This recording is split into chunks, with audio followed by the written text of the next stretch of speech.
वक्त हम मौजूद हैं गडाफ ज़िला मलिर और दरसानो चन्नो के इलाके के अंदर। आज बात करते हैं हम बागात की, और मलिर के बागात तो खासे मशहूर है। इस वक्त जो है ना, ये बिल्कुल आखिरी सीज़न चल रहा है। पपीते की ये बागात हैं मलिर की दरसानो चन्नो यूनियन काउंसिल के अंदर।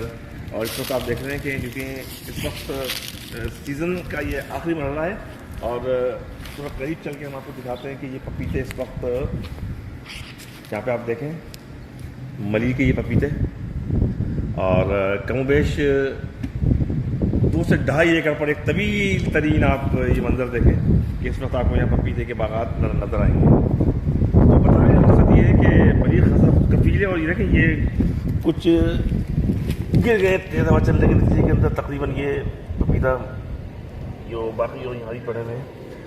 तो लोगों को शौक़ भी होता है, ये खासा दिलचस्प काम है, खेती बाड़ी बागात से लगाओ।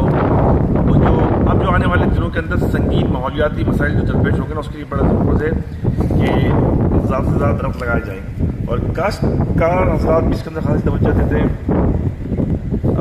आज हम मुलाकात करवाते हैं एक शख्सियत से, यूनियन काउंसिल नंबर 8 से मुंतखब हुए हैं, और माशाल्लाह एकेडमिया से ताल्लुक़ है पूरे घर का। कोई डॉक्टर, कोई इंजीनियर, कोई CSS।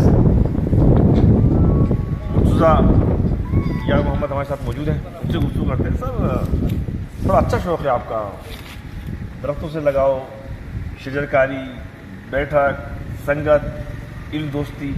तो इस वक्त आप जिन बागात के अंदर मौजूद हैं, थोड़ी इसकी हिस्ट्री बताइए। सर, मैं इस वक्त दरसानो चन्नो के इलाके में मौजूद हूँ, जहाँ पर ज़्यादातर लोगों का वाबस्तगी जो है वो ज़राअत से है। इस वक्त अगर मैं आपको बताऊं कि आज से 20 साल या 25 साल पहले जाए तो यहाँ पर माशाल्लाह से बहुत इससे अच्छी, बल्कि इससे 200 गुना ज़्यादा ज़मींदारी हुआ करती थी। तो उसके ख़त्म होने के कुछ वजूहत हैं। सबसे पहली वजह जो थी वो ये है कि यहाँ पर जो हमारे साइड में मलिर नदी बहती है, तो मलिर नदी में रेती बजरी का उठाना, जिससे यहाँ का पानी का लेवल जो है वो बहुत नीचे चला गया। तो पानी की कमी की वजह से यहाँ पर अभी ज़मींदारी आधी से कम रह गई है। और दूसरी वजह ये थी कि यहाँ पर लोग कंस्ट्रक्शन, बिल्डिंग वगैरह का माहौल चल रहा है। आपको पता है कि लोगों को थोड़े अरसे में ज़्यादा पैसे की ज़रूरत पड़ती है, तो वो ज़मींदारी से पूरी नहीं पा रही, तो लोग ज़मीनें यहाँ पर बेच के अपना सोसाइटियाँ बना रहे हैं। उसके बावजूद भी कुछ ऐसे लोग हैं जो आज हम भी उनमें शामिल हैं। आज भी हम ज़मींदारी करते हैं, हमारा पेशा इसी से मुंसलिक है। तो अल्हम्दुलिल्लाह यहाँ जितनी बहुत थोड़ी हो सकती है तो हम ज़मींदारी को कायम रखा हुआ है। अच्छा, ये पपीते के जो सीज़न है ये आखिरी मराइल के अंदर है, तो इस वक्त बेशतर पपीते निकाले जा चुके। अब जो रह गए दरख्त के ऊपर, तो यानी अब इसको कब आप निकाल लेंगे? लेकिन अभी ये पपीते बिल्कुल अपने आखिरी एंड में हैं, तो आप बराबर में थोड़ा दिखाएंगे तो बराबर में नई काश्त हो रही है। तो अब जैसे ये ख़त्म होंगे तो इंशाल्लाह वो तैयार हो जाएंगे। इसी तरह एक फसल ख़त्म होती है तो दूसरी फसल तैयार हो जाती है। तो माहौलियात के संगीन मसाइलें आने वाले दिनों के अंदर, जैसे तिमर के जंगलात का भी आपने जिक्र किया, तिमर के जंगलात कटने की वजह से झींगे की अफजाइश कम हो रही है। बिल्कुल, थोड़ी सी इस पर रोशनी डालेंगे। लेकिन मैं ये बात कर रहा था कि जो सिंध दरिया है, जब अरबी समुंदर में उतरता है तो उसमें फिर ख़ास तौर ठट्ठा की बात है, क्योंकि वहाँ भी थोड़ी बहुत हमारी ज़मींदारी है। वहाँ पर इस वक्त जो है पानी की कमी, मीठे पानी की कमी की वजह से और तिमर के दरख्तों के काटने की वजह से जो झींगा अपनी प्रोडक्शन करता है तो उन जड़ों में करता है जो तिमर के दरख्त होते हैं, जहाँ मीठा पानी जाके जमा होता है। जब मीठा पानी भी नहीं है, तिमर के दरख्त भी कट रहे, तो झींगे की अफजाइश बिल्कुल ना हुई। उसके अलावा हमारी जो ठट्ठा की सरजमीन है, उधर मैं आपको बताना चलूँ कि मीठा पानी होगा तो खारे का पानी नीचे चला जाएगा, क्योंकि उसका वेट ज़्यादा होता है मीठे में, तो ज़मीनें काश्त के लायक हो जाती हैं। इस वक्त बहुत सारी ज़मीनें बंजर पड़ी हुई हैं। मुंतखब वाइस चेयरमैन है दरसानो चन्नो यूनियन काउंसिल नंबर 8 से, और खासी अच्छी गुफ्तगू रही। और ये आप इस वक्त देखें, ये पपीते के दरख्त का आखिरी सीज़न, और जो ज़राअत से वाबस्ता अफराद हैं मुझे कहते हैं कि मलिर नदी में जो सूरत हाल इस वक्त, ये हम एक और मंजर दिखाते हैं आपको तवील तरीन। इस वक्त आप सूरत हाल देख रहे हैं, वाइस चेयरमैन यही बताते हैं कि मलिर नदी से मुस्तकिल बुनियादों के ऊपर बजरी का निकालना पानी की सतह को कम कर रहा है, और पानी की सतह कम होने के नतीजे के अंदर जो सूरत हाल बनती है वो ये है कि इस वक्त जो ज़राअत होती है वो शदीद मुतासिर होती है। और इसके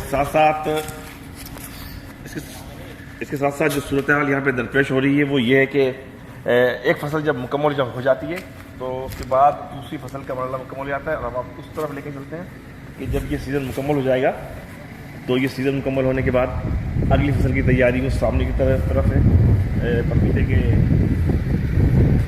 इस वक्त काश्त यहाँ पे की गई है। और ये जब पिछले पे हमने दिखाया था, अभी दूसरी जाने आने के बाद ये यहाँ पर दूसरी फसल तैयार हो रही है। जब ये फसल तैयार हो जाएगी तो मरी का ये पपीता मार्केट के अंदर दस्तियाब होगा। तो सारे साल ही दस्तियाब रहता है, फसल एक के बाद दूसरी लगाते हैं। हाइब्रिड टेक्नोलॉजी भी इस्तेमाल की जा रही है। कम वक्त के अंदर इसको उगाने का मरहला भी मुकम्मल कर लिया जाता है। नेचुरल प्रोसेस भी है और हाइब्रिड दोनों मराइल को इस्तेमाल किया जाता है। तो साथ साथ अब एक सूरत हाल ये कि जो पानी की कमी की वजह से तिमिर के जंगलात की अगर बात करेंगे हम, तो माहिरीन ये भी बता रहे हैं कि तिमिर के जंगलात कटने की वजह से जो झींगे की जो अफजाइश है वो खासी कम होती जा रही है। क्योंकि उसकी वजह ये ब्रीडिंग का जो वक्त होता है वो झींगा जो तिमिर के दरख्तों में आके अंडे देता है। तहम पानी न होने और तिमिर के जंगलात कटने की वजह से ये सूरत हाल हमको दरपेश हो रही है। और इसके साथ साथ कंस्ट्रक्शन बड़ी तेज़ी से बढ़ रही है और माहिरीन अब इस बात से ख़ास परेशान नज़र आते हैं कि आने वाले दिनों के अंदर जिस तेज़ी से कंस्ट्रक्शन बढ़ रही है, ज़रूरी ज़मीन कम हो रही है, ज़रूरी ज़मीन का रकबा कम होगा तो उसके नतीजे के अंदर दरख्त कम लगेंगे और दरख्त कम लगने के नतीजे के अंदर जो आने वाले दिनों के अंदर इंटेंसिटी है गर्मी की उसके बढ़ने के बाद इशारे मिल रहे हैं। तो बहरहाल वो अफराद जो कि अब भी ज़राअत के शोबे से वाबस्ता हैं वो मुबारकबाद के मुस्तहिक़ है। हमने आपको मलीर के बागात की आज सैर कराई है और बिलखुसूस हमने इस पपीते की तरफ फोकस किया। साथ साथ हमने जिक्र किया तिमिर के जंगलात कटने की वजह से झींगों की अफजाइश भी कम होने का। तो हम मज़ीद आपको मलीर में ज़राअत के हवाले से आगाह करते रहेंगे। हमारे चैनल को लाइक कीजिए, सब्सक्राइब कीजिए।